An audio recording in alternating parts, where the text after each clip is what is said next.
मुझे याद है 12th में मेरा एक दोस्त था, हम लोग क्लोज़ फ्रेंड्स नहीं थे लेकिन उसका अकाउंट्स बहुत अच्छा था। तो जब भी मुझे कोई चीज़ समझ में नहीं आती थी तो मैं उसको कॉल करता था और फिर वो वही टाइम पे बुक खोल के अपना सम सॉल्व करता था, मैं यहाँ पे अपना सम सॉल्व करता था फ़ोन के ऊपर और आराम से पढ़ाई बिना किसी टेंशन के हो जाती। आज का वीडियो आपके दिमाग का लोड बहुत कम करने वाला है क्योंकि कई बार आप इसीलिए परेशान होते हो क्योंकि आपको ऐसा लगता है कि बहुत ज़्यादा काम है, बहुत जल्दी डेडलाइन है और आपको अकेले पूरी दुनिया को फेस करना है। और मेरा पर्सनली एक कोट है कि please do not ever suffer alone. अगर किसी चीज की जरूरत पड़ी है तो प्लीज कॉल उठा के मुझे कॉल कर दो या अपने दोस्त को कॉल कर दो। कभी भी जिंदगी में अकेले सफर मत करना। और इसका रीजन ये है कि हम स्कूल में या अपने जॉब में जब भी खुद को देखे तो हम सामने वाले को एज अ कॉम्पिटिशन देखते हैं, एज कोलैबोरेशन नहीं। रिजल्ट ये होता है कि आप बर्न आउट होते हो, इनएफिशिएंट फील करते हो, अकेले हो जाते हो और फिर आपका काम में भी दिल नहीं लगता और आपको मजा भी नहीं आता क्योंकि जिंदगी का मजा लोगों के साथ आता है। और क्योंकि इस चैनल पे हम प्रोडक्टिविटी की बात करते हैं तो ये समझना जरूरी है कि प्रोडक्टिविटी एक सोलो स्पोर्ट नहीं है, ये एक टीम स्पोर्ट है जिसके अंदर लोग हर जगह से आते हैं और फिर उनके आइडियाज लेके, उनकी हेल्प लेके, उनकी समझ लेके आप ज्यादा प्रोडक्टिव बनते हो क्योंकि उन आइडियाज की वजह से आप बेहतर काम कर पाते हो। फिलोसफी हमें बताती है कि हर एक चीज इंटरकनेक्टेड है और जब हम इस चीज को भूल जाते हैं ना तो सारा काम खुद ही संभालने की कोशिश करते हैं, which is not going to be helpful at all. आज की दुनिया को इंटरकनेक्टेड आउटपुट चाहिए, फिर भले ही वो प्रोजेक्ट में हो, ग्रुप असाइनमेंट, टीम, इकोसिस्टम, किसी भी चीज में। अगर इसे आप अकेले करने की कोशिश करोगे तो पहली बात तो आप स्लो हो जाओगे। अब यहाँ पे एक कोट आता है that if you want to go fast go alone, if you go want to go फार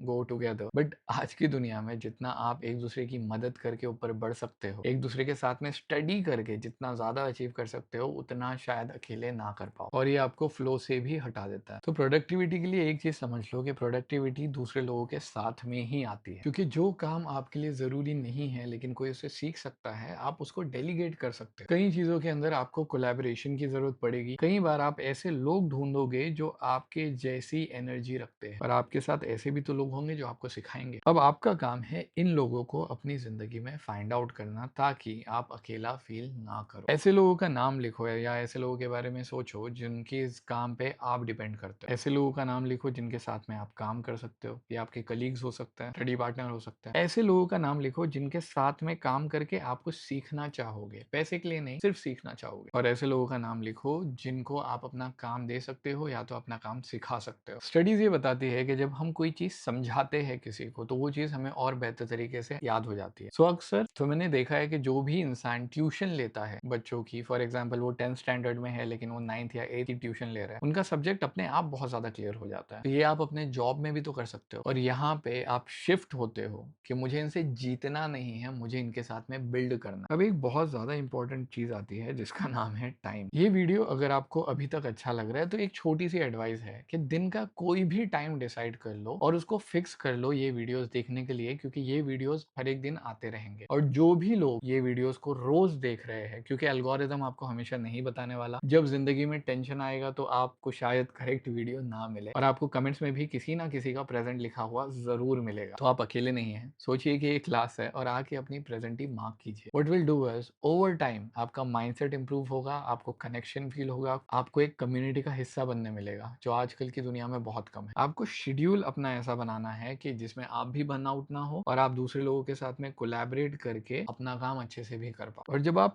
इस सिस्टम पे रिलाई करोगे ना तो आपका बर्नआउट अपने आप कम हो जाएगा। बहुत ज्यादा आसान होता है जब सुबह में जिम जाते वक्त कोई दोस्त आपके साथ चले और अगर आप घर पे आपका जाने का दिल नहीं हो रहा है तो वो नीचे से चिल्लाए या फोन कॉल करे, आपका जिम मिस करना बहुत कम हो जाता है सिर्फ इस वजह से। तो आपके लिए क्वेश्चन है कि ये कौन लोग हैं आपकी जिंदगी में जो आपको प्रोडक्टिव बनाते हैं। आपकी फैमिली हो सकती है, आपके दोस्त हो सकते हैं, आपके बैचमेट, क्लासमेट हो सकते हैं। और अगर आपको ऐसी इन्फॉर्मेशन अच्छी लगती है तो यहाँ पे 4 किताबें मैंने पूरी डिटेल में हिंदी में समझाई है, पेज बाय पेज, जिसको आप चेक कर सकते हो। See you in the class and अच्छा लगे तो दुआ में याद रखना।